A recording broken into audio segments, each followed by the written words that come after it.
I've known the story of the resurrection all of my life, along with Christmas and a few other stories about Jesus. They've just been there since I can remember. And I've been preaching the resurrection for a quarter century now. So every week before Easter, I open it up and I say, I wonder what's going to speak to me this year. And what struck me about Matthew's telling of the Easter story was the movement from fear and terror to joy. You just heard how much fear there was at the beginning of that. It was like there was an earthquake and an angel in terrifying clothes rolling a stone away, and the guards are petrified, frozen.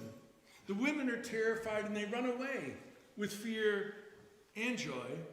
And then Jesus shows up, and their fear turns into joy.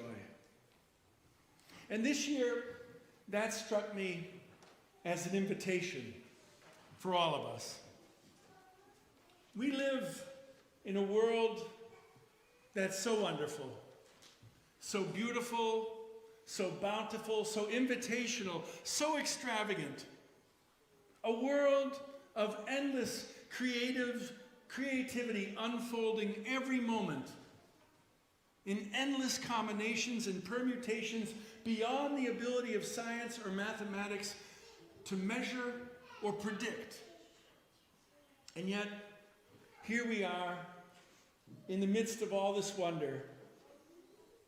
And some of us, many of us, maybe all of us at one time or another are stuck. We're invited, you see, to rejoice in the present moment and embrace the future. But before we can do that, we need to let go of all the useless baggage that we carry. All of our old pains, our old habits, our old ways of seeing and feeling, and we need courage. Courage to begin again. But all too often, we can be afraid to try. I think we can be afraid of what we'll discover. Like maybe we carried that baggage far longer than we needed to. Or maybe that baggage never did us any good in the first place. Or in my own spiritual journey, what has been the most terrifying, that feeling like maybe I wasted a week or a month or a year or a decade or a whole season of my life. And when you imagine that, it can scare you. And we choose better the old stuff that we know than the new, which we don't. So many of us are raised to be fearful. Or life has beat us up a bit and we become fearful. Or we get caught up in the soundtrack of our times, what we see in the news, what we find on the internet, what we watch in the movies. Which, if you really pay attention, are voices often of fear and insufficiency and threat. Now, if you've ever studied fear through biology or anthropology, or if you've been to a psychiatrist or a spiritual director, you'll know that human fear causes a number of responses. The first one is to shut down, as in don't dare or touch like a hot stove or a live wire. Or don't allow yourself to be touched because you've been burned before. Or you put up protective walls so you don't get hurt again. And we all know that fearful people react fearfully, but it often comes out as anger. With clenched fists, harsh expressions, sharp outbursts, fight or flight. And all of this stuff, which all of us deal with, comes from our past conditioning, but it leaves us in the present, unable to embrace life as it actually is right in front of us right now. My friends, the very best news about the resurrection is that if we can open ourselves to the possibility of new life coming out of our old deaths, Jesus will meet us in our fears, just as he shows up unexpectedly for the Marys and sets them free so that they are no longer fearful, but they end the morning full of joy and confidence in the power of the resurrection. That has been my own experience. I've noticed that as I've gotten older, I realize that I myself have lived the resurrection in my life over and over and over again.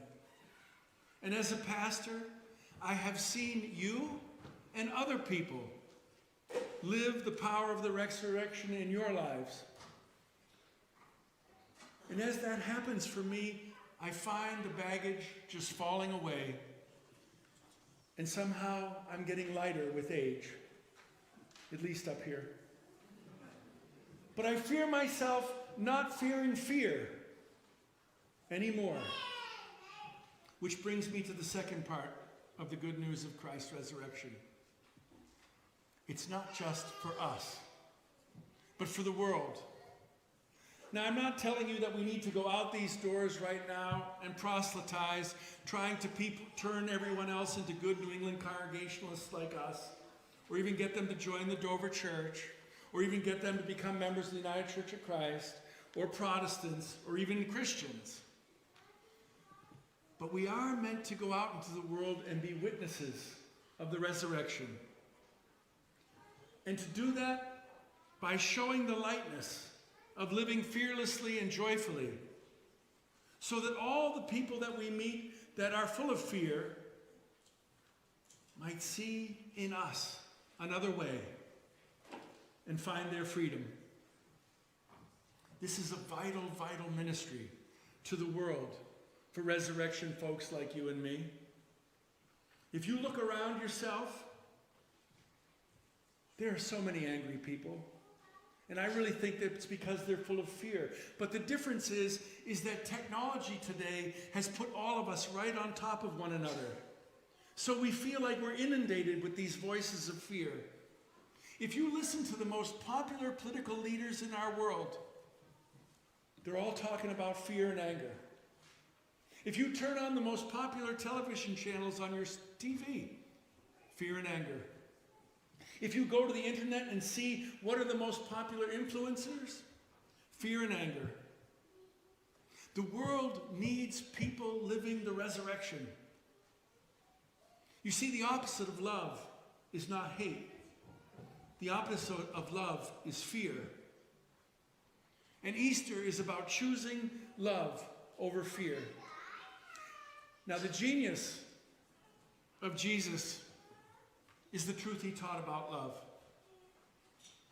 Love is not a warm, fuzzy feeling we feel in our hearts for a season or two, but it's opening ourselves to suffering. Because the more you love anyone or anything, the more we open ourselves to suffering. It's a direct correlation, because when we love, we give up control.